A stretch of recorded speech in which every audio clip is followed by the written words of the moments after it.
Asyhadu an la ilaha illallah wahdahu la syarikalah wa asyhadu anna Muhammadan abduhu wa rasuluh alladzi la nabiyya ba'da amma ba'du. Alhamdulillah, kita bersyukur pada Allah Subhanahu wa taala. Para Bapak jamaah sekalian, insyaallah melanjutkan kajian ilmu fikih. Itu fikih ibadah ya, fikih sholat.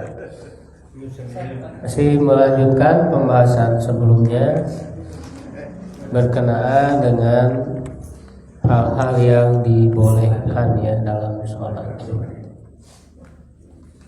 Masih ada beberapa pembahasan. Kalau di sini yang ke-12 ya. Al-isyaratu bil yadi awir ra'si lil hajah. Berisyarat dengan tangan atau kepala ya untuk suatu kebutuhan. Jadi berisyarat dengan tangan atau kepala ya ketika dibutuhkan dalam sholat. Ya misalnya ketika ada orang yang mengucapkan salam kepada kita sedang sholat, maka kita menjawab dengan berisyarat dengan tangan. Ya seperti ini terjadi pada Rasulullah SAW dalam sebuah hadis ya riwayat Muslim dan Abu Dawud dari Jabir bin Abdullah qala, ya berkata arsalani Rasulullah SAW, Rasulullah SAW telah mengutusku wa huwa muntaliqun ila Bani Mustaliq, dan beliau berangkat ke kaum Bani Mustaliq. Ya, maksudnya ini ada satu perang ya yang dikenal dengan perang Bani Mustaliq. Ya, atau disebut juga perang Al-Muraisi. Ya, dalam sirah itu bisa dibaca. Ya, diantaranya yang ada di buku saya ya, ringkasan Sirah Nabawiyah. Yaitu ada pembahasan tentang perang Bani Mustaliq ya, atau Muraisi, itu tahun 6 Hijriah ya kalau tidak salah. Ya 5 atau 6 gitu ya. Nah, bahkan kan di perang ini terkenal ya kisah pada saat pulang ya dari perang ini ada kisah yang menjadi musibah besar bagi keluarga Rasulullah SAW ya, yaitu difitnahnya Aisyah berzina ketika terlambat itu ya, ketika terlambat pulang. Itu kisahnya panjang ya, dan itu yang menjadi sabab nuzul ya, sebab turunnya surat An-Nur. Jadi Allah menurunkan surat An-Nur itu makanya awalnya dengan hukum perzinahan ya. Lalu Allah menyatakan bahwa Aisyah itu terbebas ya dari perbuatan seperti itu. Ya. Karena sebabnya itu Aisyah itu tertinggal ketika pulang. Ya Aisyah itu kan ke toilet, izin ke toilet. Ya.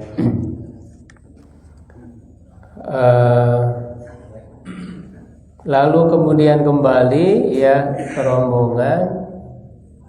Pada saat kembali itu ya, dia melihat cincinnya itu tidak ada ya, jatuh hilang, sehingga balik lagi.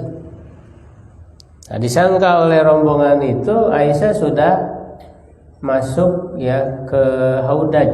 Haudaj itu tempat yang dibuat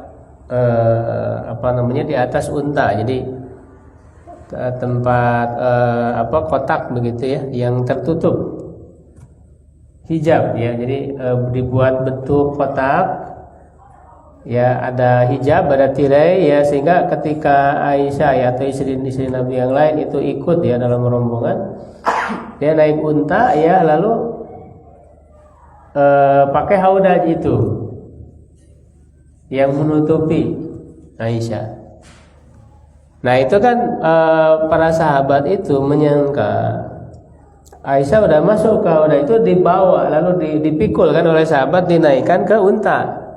Mereka tidak merasa ya bahwa ya Aisyah itu belum masuk, disangkanya sudah masuk karena Aisyah itu pada saat itu kurus badannya, tidak besar. Jadi mungkin mereka nggak bisa membedakan apakah Aisyah ada atau tidak gitu, karena ringan badannya. Ya ditaikkan kepada Aisyah belum masuk. Pergilah rombongan itu, Aisyah mencari-cari ya itu. Cincinnya itu tidak ketemu, ya tidak ada. Sampai kemudian akhirnya ketemu. Dan ternyata ketika balik lagi itu udah pada nggak ada rombongan. Sudah pergi, sudah berangkat. Ya kan? Akhirnya Aisyah di tempat semula ya, dia di situ menunggu sampai tertidur. Nah, ada seorang sahabat yang ditugaskan oleh Rasul untuk mengecek barangkali ada yang tertinggal atau apa. Itu namanya Sofwan bin Mu'attal. Ya, nah akhirnya menemukan ada sesosok kan tertutup ya pakai cadar istri Rasul itu. Tapi Sofwan itu mengenali bahwa ini adalah Aisyah. Ya, ketika melihat itu Sofwan mengatakan inna lillahi wa inna ilaihi rajiun, istirja. Mendengar istirja itu Aisyah bangun. Dan tidak ada sepatah kata pun pada saat itu. Ya langsung Sofwan menyiapkan unta, Aisyah naik, lalu Sofwan menuntun. Nah, sampai ketika tiba ya menjadi rombongan, disitulah peran orang-orang munafik menyebarkan fitnah yang keji. Sampai pada saat itu Rasul antara percaya dan tidak. Bahkan belum ada penjelasan dari Allah. Selama 1 bulan lamanya, bayangkan 1 bulan lamanya itu dibiarkan mengambang sehingga terjadi kegambangan, kebingungan. Itu musibah terbesar pada keluarga Rasul, dan orang-orang munafik semakin berani ya, menyebarkan itu. Ya bahkan para sahabat pun ada berbeda pendapat sampai hampir berselisih. Maka setelah 1 bulan turunlah surat An-Nur itu yang menyatakan kebebasan Aisyah ya dari perbuatan zina itu. Ya maka kembali lagi Madinah ya Rasul dan kaum muslimin dalam kondisi tenang, damai kembali. Nah itu kan kisah itu setelah perang Bani Mustalik. Perang Quraisy, Bani Mustalik sendiri nanti ketika diperangi mereka masuk Islam. Nah bahkan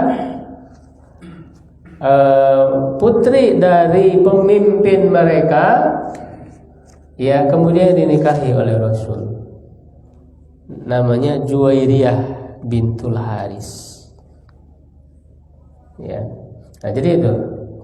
Jadi Rasul pada saat itu ini sedikit cuplikan aja tadi ya tentang sirah ya. Kita perlu mengenal sirah karena untuk memahami ajaran Islam kita harus tahu sejarah Rasul sallallahu alaihi wasallam. Ya. Nah, jadi pada saat itu Rasul berangkat ke Bani Mustalik, fa ataituhu wa huwa yusalli ala ba'irihi. Maka aku mendatanginya dan beliau sedang sholat. Jadi beliau hendak pergi ya ke Bani Mustalik, naik ke unta ya. Rasul sholat di atas unta.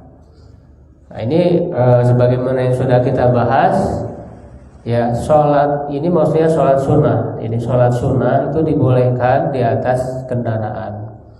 Kalau Nabi ya kendaraannya pada saat itu unta ya, mau unta mau kuda ya dan sebagainya. Kalau sekarang ya mobil, kereta. Ya, jadi sholat sunnah boleh dilaksanakan di atas kendaraan kemanapun kendaraan itu menghadap, tidak harus ke arah kiblat. Ya, karena kalau mau cari arah kiblat bingung pada di kendaraan nanti mobilnya kemana ya gitu, bisa. Nah, maka dibolehkan. Ya, makanya berlaku kan ayat fa aina ma tuwallu fasama wajhullah. Kemanapun kalian menghadap, maka di sana wajah Allah. Artinya kalian menghadap Allah Subhanahu wa ta'ala. Itu dalam posisi ketika di kendaraan, ya, melaksanakan sholat sunnah. Kalau sholat wajib itu harus turun dari kendaraan. Ya, kecuali kalau tidak memungkinkan untuk turun, maka dibolehkan di atas kendaraan. Misalnya hujan, Rasul pernah, ya, ada hadisnya, hujan tidak bisa turun di atas, dari kendaraan, ya, maka Rasul sholat wajib berjamaah dengan para sahabat di atas kendaraan. Tapi tetap dicari untuk menghadap kiblat, gitu ya. Kalau memungkinkan juga, ya, kalau tidak ya sama seperti tadi sholat sunnah.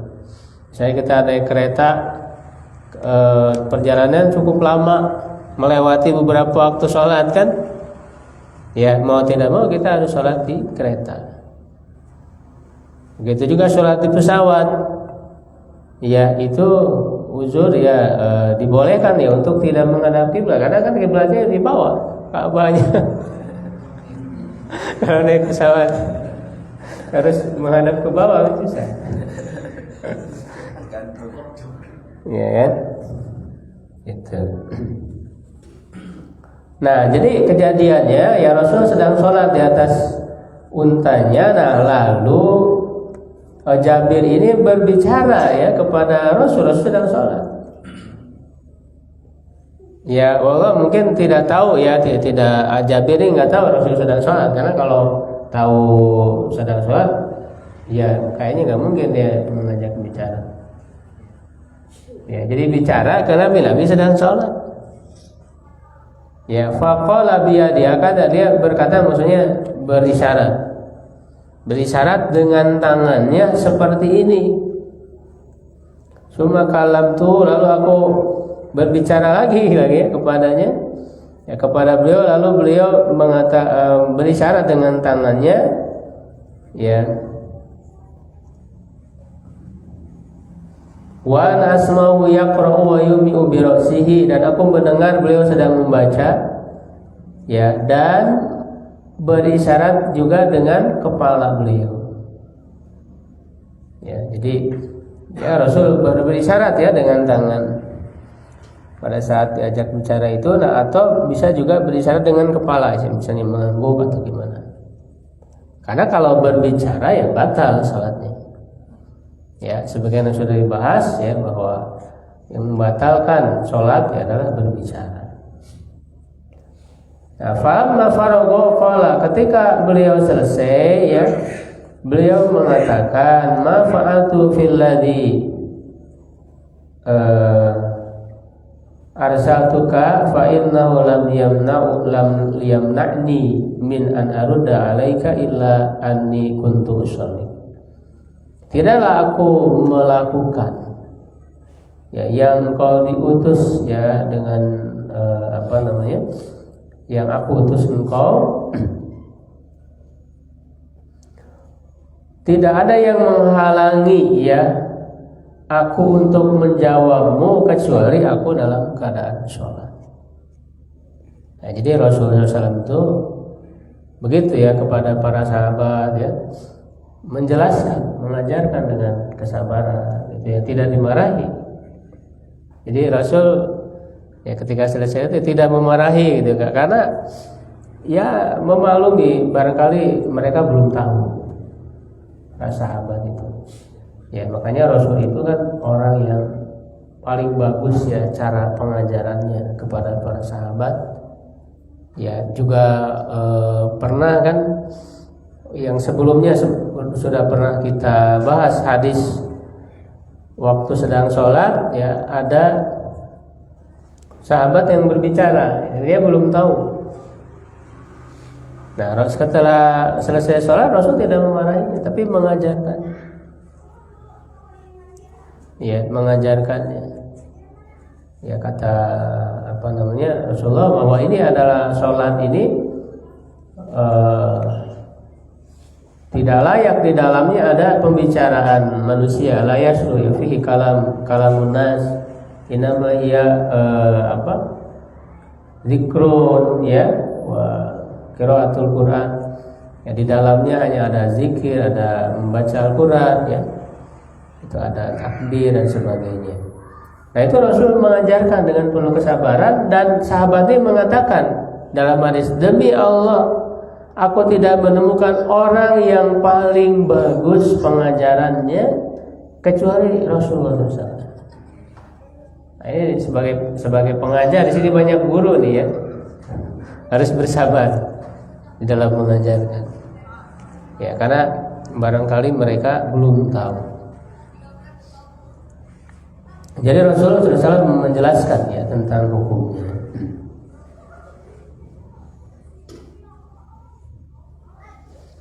Nah, kemudian berikutnya Raddus salam isyaru ala man sallama alaik. Nah, ini masih sama sih ya dengan sebelumnya, menjawab salam dengan berisyarat. Nah, kalau tadi ada yang ngajak bicara ya, kalau sekarang ada yang mengucapkan salam. Yaitu hadisnya dari Ibnu Umar, dia berkata, Rasulullah SAW keluar untuk melaksanakan sholat di Kuba. Ya, makanya ada Masjid Kuba ya. Masjid Kuba itu masjid yang paling pertama dibangun. Sebelum Masjid Nabawi itu kan membangun Masjid Kuba dulu, yang dipuji oleh Allah ya di surat Taubah. Itu adalah Masjidul Ussisa ala Taqwa. Ya, masjid yang dibangun di atas ketakwaan ya. Faja'atul Ansor. Nah, lalu orang-orang Ansor itu orang-orang Madinah ya, yang menerima orang-orang Mekah yang berhijrah.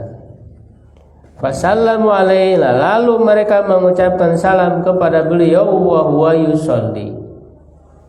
Ya, dan Rasul sedang sholat. Faqultu li Bilal, aku berkata kepada Bilal, kaifa? Maksudnya Ibnu Umar tadi ya.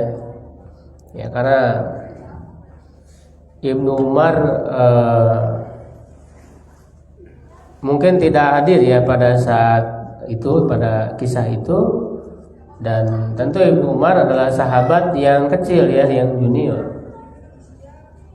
Ya, tapi para sahabat yang kecil, yang junior itu justru yang paling banyak ya, yang cukup banyak meriwayatkan hadis. Ya, seperti Ibnu Umar, Ibnu Abbas ya, Ibnu Mas'ud. Nah, makanya Ibnu Umar di sini bertanya kepada Bilal. Ya, Bilal bin Rabah ya.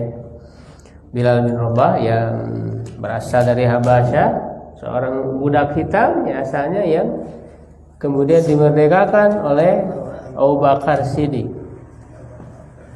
Ya, menjadi orang yang sangat mulia. Ya, Bilal ditanya oleh Ibnu Umar, ya, bagaimana engkau melihat Rasul menjawab mereka ketika mereka mengucapkan salam kepada beliau pada saat beliau sedang sholat? Qala, ya, Bilal menjawab, hakadha, seperti ini. Ya, maksudnya berisyarat, wa basato kaffahu. Ya, dia menghamparkan telapaknya. Ya, maksudnya menjadikan telapak tangannya ke bawah ya, dan punggung telapak tangannya ke atas ya. Artinya ketika misalnya kalau sedang berdiri ya berarti begini gitu ya. Jadi berisyarat dengan tangan. Ya, jadi berisyarat dengan tangan. Ini untuk menjawab salam. Jadi ketika ada orang menjawab salam gitu. Jadi bisa yang dibolehkan berisyarat di dalam salat. Kemudian yang berikutnya dibolehkan juga raf'ur ra'si fi sujud li tahaqquqi minal amri idza atala al imam. Ya, mengangkat kepala pada saat sujud untuk memastikan ya suatu hal ya, ketika terjadi suatu perkara apabila imam itu ya memanjangkan sujudnya. Jadi sujudnya lama itu tuh beres-beres itu. Kita ingin memastikan gitu apa yang barangkali imamnya kenapa gitu kan.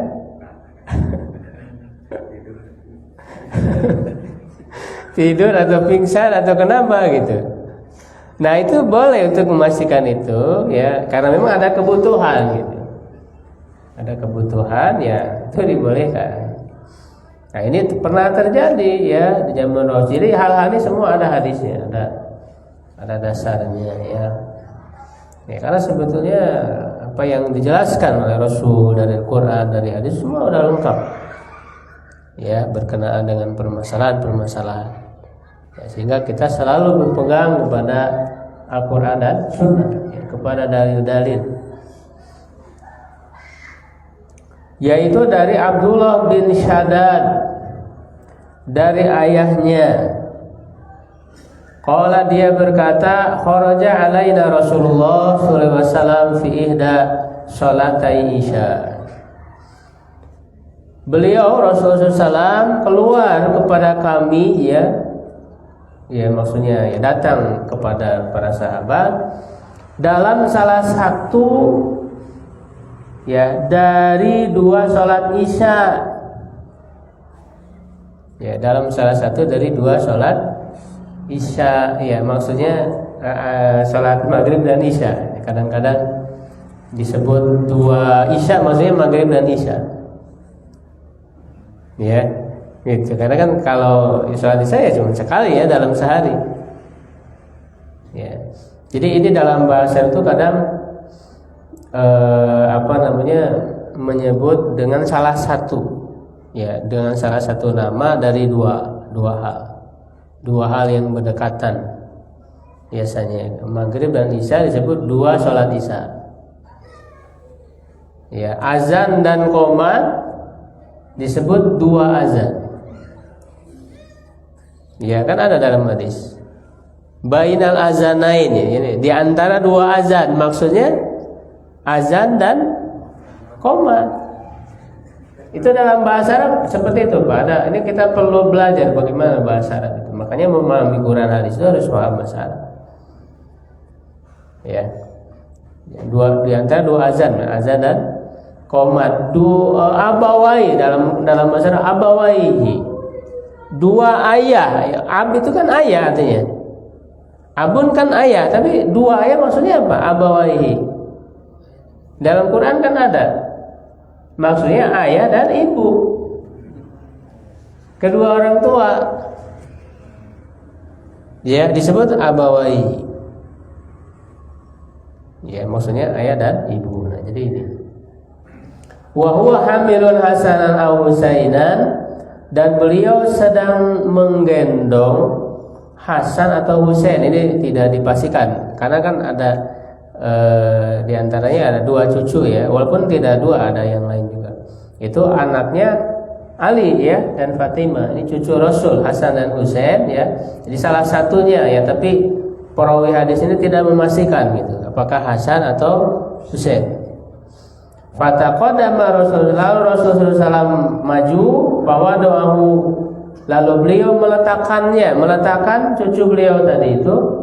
Summa kabbara, lalu beliau bertakbir li salat untuk melaksanakan salat. Fasala, lalu bersalat, lalu salat. Fasajada baina zahra nai salatihi sajadatan atolaha. Nah ini. Nah lalu pada saat sujud Rasul memanjangkan sujudnya. Ya, qala abi, ya ayahku berkata, farafa'tu ra'si. Nah ini tadi ya untuk memastikan. Jadi Rasul ini sujudnya panjang lama. Ya, jadi khawatir terjadi apa-apa. Ya, lalu seorang sahabat ini tadi ya yang perawi ya hadis ini. Ya, ayahnya ya, qala abi, ayahku berkata, aku mengangkat kepalaku. Jadi untuk memastikan. Wa idzas sabiyyu ala Rasulillah ala zuhri Rasulillah sallallahu alaihi wasallam wa huwa sajidun. Ya, faraja'tu ila sujudi. Ya, maka tiba-tiba atau ternyata idza di sini artikan tiba-tiba atau ternyata. Ini namanya idza fujaiyah dalam bahasa Arab. Ya, idza fungsinya untuk fujaiyah. Jadi tiba-tiba atau ternyata ada seorang anak, itu cucu Nabi tadi itu, di atas punggung Rasulullah SAW ketika beliau sedang sujud. Jadi naik ke punggung si cucu Rasul tadi itu. Ya, dan beliau sedang sujud, lalu aku kembali sujud lagi, sahabat tadi itu. Pada saat melihat gitu ya, ada balik lagi. Ya, sujud lagi. Falamma qada Rasulullah SAW salata, ketika Rasulullah SAW menyelesaikan salatnya, qalan nas, orang-orang bertanya, ya Rasulullah, wahai Rasulullah, innaka sajadta baina zahranai salatika sajdatan ataltaha. Wahai Rasulullah, engkau sujud di antara salatmu ini, ya, suatu sujud yang engkau memanjangkannya, hatta zananna annahu qad hadasa amrun, sampai kami mengira telah terjadi suatu perkara. Ya, apakah mungkin Rasul pada saat sujud ada turun wahyu gitu ya? Ya kan, sehingga membuat lama atau apa gitu? Apa ada hal yang terjadi? Ya, au anau yuha ilaina, ini ya, atau diturunkan wahyu kepadamu.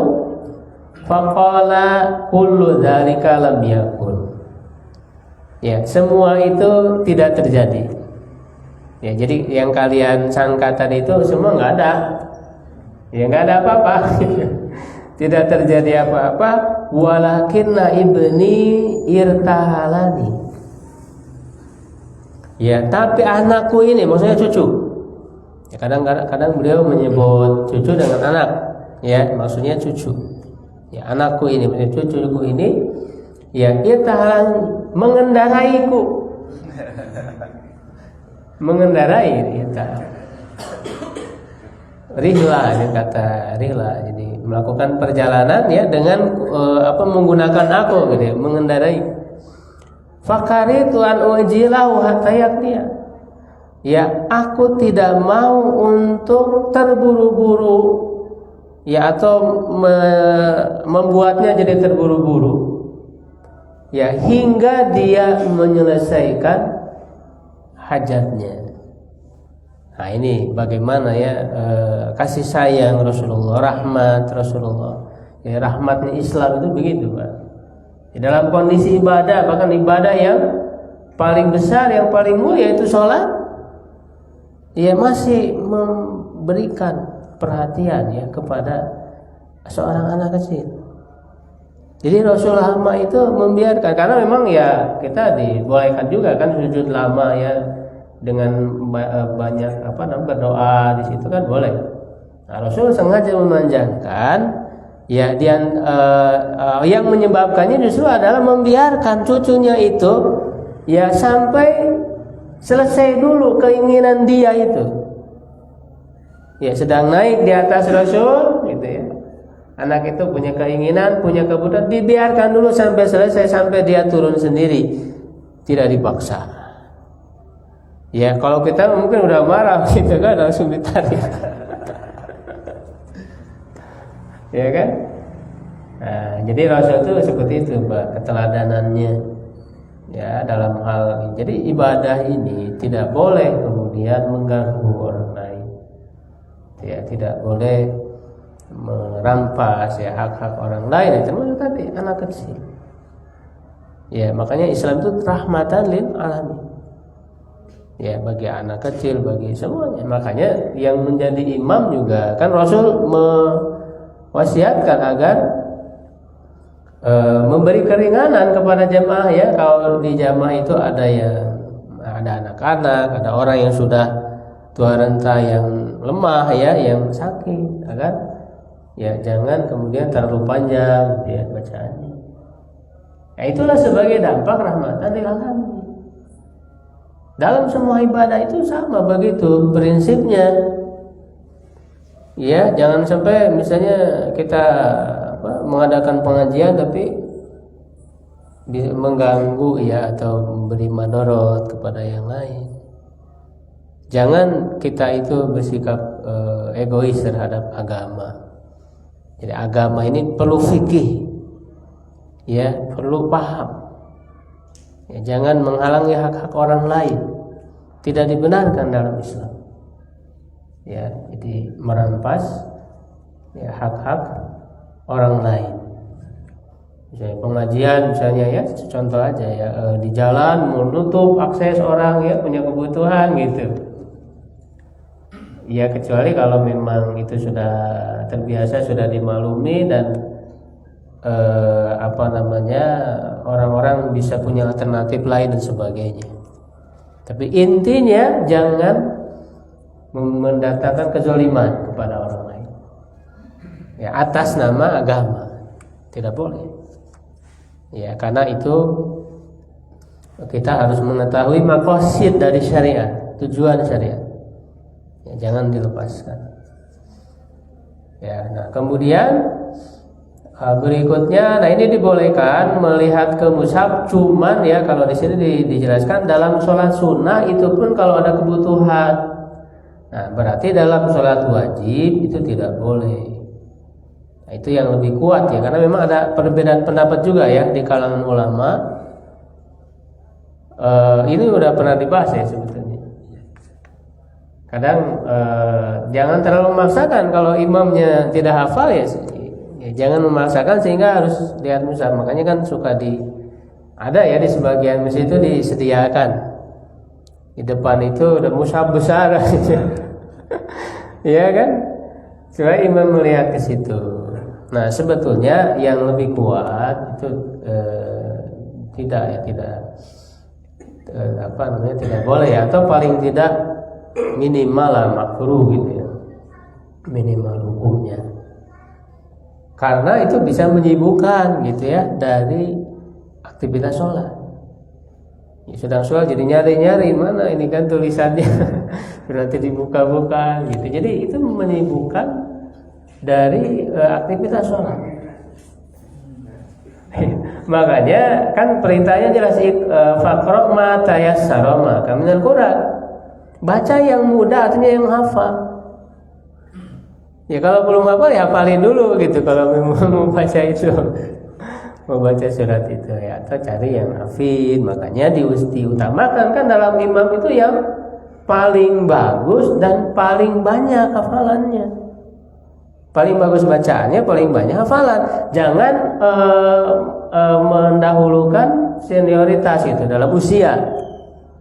Nah kadang-kadang di sebagian masjid kan masih ada yang pokoknya imam itu harus yang tua gitu.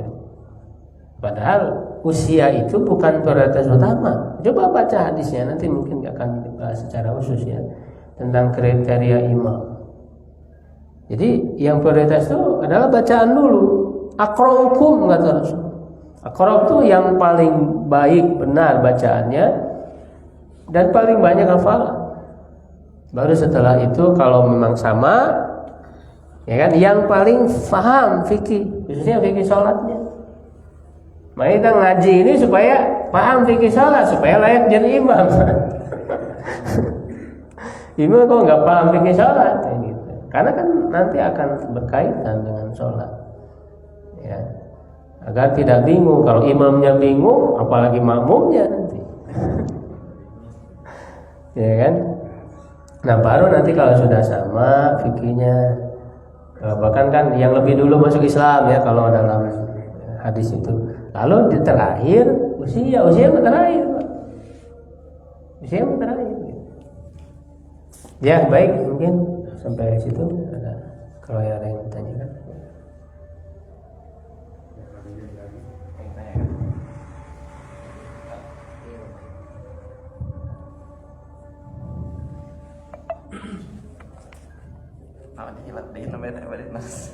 Ya,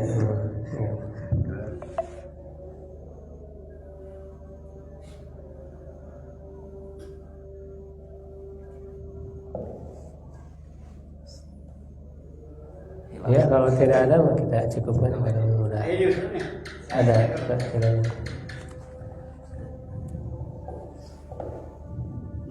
penjelasan persyaratan imam tadi. Apakah memang cukup dengan tartil membaca pembacaannya saja atau ada syarat lain? Karena kalau saya perhatikan, pernah saya dengar juga bahwa dan saya baca selain tartil dia harus punya wawasan Islam. Karena banyak juga orang yang tak Quran tapi tidak punya wawasan, tidak ngerti dia Islam itu apa itu. Malah dia masih melaksanakan hal-hal yang sifatnya bertentangan dengan Al-Quran dan Sunnah. Nah itu gimana tuh hukumnya? Ustaz, azan Isya 10 menit lagi. Iya, azan Isya 10 menit lagi. Iya, Mas. 10 menit Isya. Oh, 10 menit. Di atas ada. Betul, 10 menit. 10 lagi. Nah, makanya saya bukan. Iya. 19:20. Yang itu Ustaz. Iya, betul.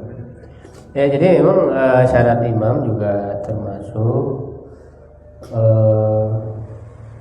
yang pertama ya dia orang yang muslim ya. Ya, karena kalau orang yang tidak muslim apalagi sebenarnya dia berkeyakinan yang kufur ya. Dia kufur yang membuat sebenarnya dia murtad ya, punya keyakinan yang kufur dalam keyakinannya ya, sehingga nggak layak jadi Islam. Makanya tadi harus mengetahui hal-hal yang dasar dalam Islam. Kalau dia nggak ngerti sama sekali ya tentang dasar-dasar pemahaman ya keyakinan dalam Islam, ya nggak layak jadi imam, karena khawatirnya dia terjatuh kepada kekufuran yang sebenarnya dia keluar dari Islam. Ya kan ada orang-orang yang menyimpang, nyeleneh ya, pemahaman-pemahaman nyeleneh, misalnya pemahaman-pemahaman liberal ya, yang mengatakan semua agama sama-sama benar, sama-sama menuju kepada Tuhan. Nah itu kufur. Orang yang meyakini dengan sadar seperti itu adalah keyakinan kufur yang membuat orang keluar dari Islam. Atau dia misalnya berkeyakinan sholat 5 waktu tidak wajib, ya, seperti siapa, Ade Armando kan mengatakan nggak ada ajaran mana di Quran perintah sholat 5 waktu. Dia meyakini kalau sholat 5 waktu nggak wajib. Ya kalau dia meyakini seperti itu dengan kesadaran seperti itu, ya jelas itu murtad, Pak. Nah orang yang murtad ini nggak layak dan jadi imam, nggak boleh. Ya jadi tentu tadi dasar ya, akidah, pemahaman dasar dalam Islam ya harus dimiliki lah oleh seorang imam ya, sehingga harus dipersiapkan. Nah selebihnya dari itu tadi fikihnya, ya, fikihnya khususnya berkenaan dengan sholat. Fikih sholat ini kan sebetulnya ya ada yang dasar, yang ringkas, tapi kalau kita mau pelajari itu ya lebih dalam ya panjang juga fikih sholatnya. Makanya harus kita belajar mengkaji itu. Kita juga kan nggak beres-beres nih fikih sholat sampai berapa pertemuan kan banyak untuk dikaji, dipelajari. Gitu ya. Nah itu baik untuk ya syarat ya menjadi imam. Nah termasuk juga dulu para ulama ya sejak era salafus saleh juga memperingatkan agar tidak sholat di belakang ahli bid'ah misalnya. Ya, orang yang melakukan kebid'ahan, baik bid'ah dalam akidah ya ataupun bid'ah dalam ibadah. Bid'ah itu ada dalam dua hal, ya, dalam akidah dan dalam ibadah. Kalau dalam akidah dia meyakini keyakinan-keyakinan yang nyeleneh tadi. Banyak kan kelompok-kelompok ahli bidah itu banyak, Pak. Dan ahli bidah ini tadi ada yang membuat pelakunya keluar dari Islam, murtad, ada yang memang dihukumi dia tidak keluar dari Islam, cuman dosa besar bidah itu. Ya. Itu seperti misalnya Syiah gitu ya. Ya bahkan Syiah yang parahnya ya mereka sebetulnya keluar dari Islam. Ahmadiyah gitu ya, Ahmadiyah apalagi meyakini Nabi setelah Nabi Muhammad. LDII, Pak. LDI itu sekarang masih banyak LDI itu, bahkan kan suka ditulis ada pelangnya kan LDI terang-terangan, itu kan kayak jelas Pak, akidah mereka di luar mereka itu kafir ya, atau Islamnya nggak benar gitu di luar mereka itu, makanya nggak mau mereka berjamaah dengan kita, nggak mau sholat Jumat, nggak mau bersama dengan yang lain, semua hal-hal itu eksklusif. Jika ada yang meninggal di antara mereka itu nggak boleh yang lain itu, mereka aja. Ya kan, nah itu jelas Pak, kebid'ahan dalam akidah ya, yang membuat ya kalau itu parah ya bisa murtad, bisa keluar dari Islam. Ya kalau tidak terlalu parah ya itu adalah dosa besar. Ya, nah termasuk dalam hal ibadah ya ada bid'ah-bid'ah kayak orang Syiah selain bid'ah dalam akidah juga dalam ibadah juga. Mereka membuat hal baru ya, kalau sholat pakai tanah dari Karbala ya, di tempat sujudnya. Itu kan kebid'ahan. Bahkan mereka meyakini tanah Karbala lebih suci ya daripada Mekah, Madinah. Ya, itu orang-orang para pelaku bid'ah yang menyimpang, yang kesatan ya, tentu kita nggak boleh bermakmum ke mereka. Ya, karena ya waktu kan mereka nggak sah gitu sholatnya. Kita sebagai makmum ya kan mengikuti imam yang namanya imam gitu ya. Silakan. Ada 3 menit Ustaz. Saya beli PR aja. Yeah. Saya lihat fenomena di kalangan umat Islam ini tidak bisa, ini PR untuk dijelaskan. Iya. Gini, orang tidak memahami mana pemahaman, mana penyimpangan, terutama dalam bidang makhluk gitu. Sehingga dianggap penyimpangan itu sama dengan pemahaman gitu. Nah itu nanti tolong PR nanti, ini sudah bisa. Sebab itu sangat penting. Banyak bahasa yang disimpangkan gitu. Yeah. Sebenarnya menyimpang, dibilang ini kan toleransi gitu. Padahal salah. Iya. Jadi tolong siapkan bahan itu. Saya juga banyak yang tidak tahu mana sih yang menyimpang sebenarnya, mana memahami yang boleh gitu, yang tidak masalah. Gitu. Oke. PR aja. Iya PR. Tapi secara singkatnya intinya tahu ilmunya. Kalau orang tahu ilmunya bisa membedakan. Iya. Mana pemahaman yang benar, mana penyimpangan. Baik. Ada lagi? Masih ada. Sudah oke. Dahulu pernah ada video viral ketika terjadi gempa, orang sedang sholat, terus bagian berlarian. Namun imam dan beberapa jemaah itu bertahan sampai beres gempanya itu dan sholatnya selesai. Nah, kira-kira secara fikih kira-kira yang lebih kuat manakah yang lebih didahulukan?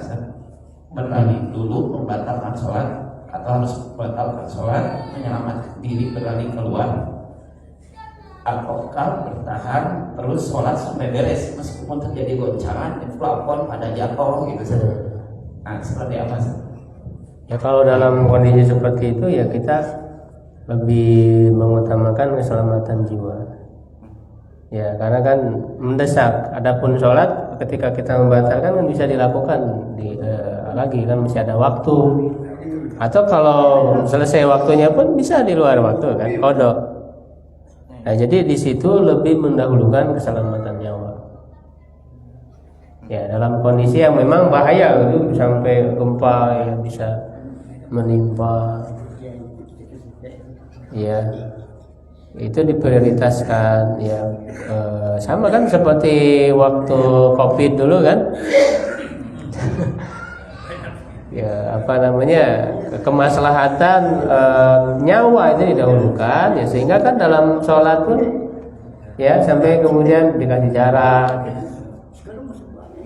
Ya, nah ini dalam membahas ini ada satu ilmu tersendiri ya, namanya ilmu maqasid syariat tadi yang saya sampaikan, bahwa tujuan syariat itu kan ada 5 atau 6 ya. Hifdzun nafsi, menjaga jiwa; hifdzuddin, menjaga agama; hifdzul mal, menjaga harta; hifdzul aqli, menjaga akal; ya, hifdzun nasal, menjaga nasab, keturunan. Makanya diharamkan berzina, yaitu untuk menjaga keturunan. Ya, dan bisa ditambah satu lagi, hifdzul ardi, menjaga kehormatan. Nah, jadi semua syariat Islam itu bertujuan kepada 5 atau 6 tujuan tadi. Nah, ketika terjadi seperti itu, Islam sangat menjaga penjagaan terhadap nyawa seseorang. Makanya diharamkan pembunuhan. Jadi kalau ada ibadah-ibadah yang kemudian tadi menyebabkan hilangnya nyawa, ya maka ibadah itu dihentikan. Kalau menyebabkan hilangnya nyawa, karena Allah tidak menginginkan kesulitan dalam agama ini, ya apalagi menyebabkan orang meninggal. Tidak ada dalam syariat Islam itu. Makanya kan sampai Rasul memarahi ketika ada seorang sahabat punya luka di kepala, dia junub. Ya, kata sahabat itu bertanya ke sahabat yang lain, dia mungkin belum bertemu dengan Rasul. Ya, apa yang harus saya lakukan? Apakah saya tetap wajib mandi?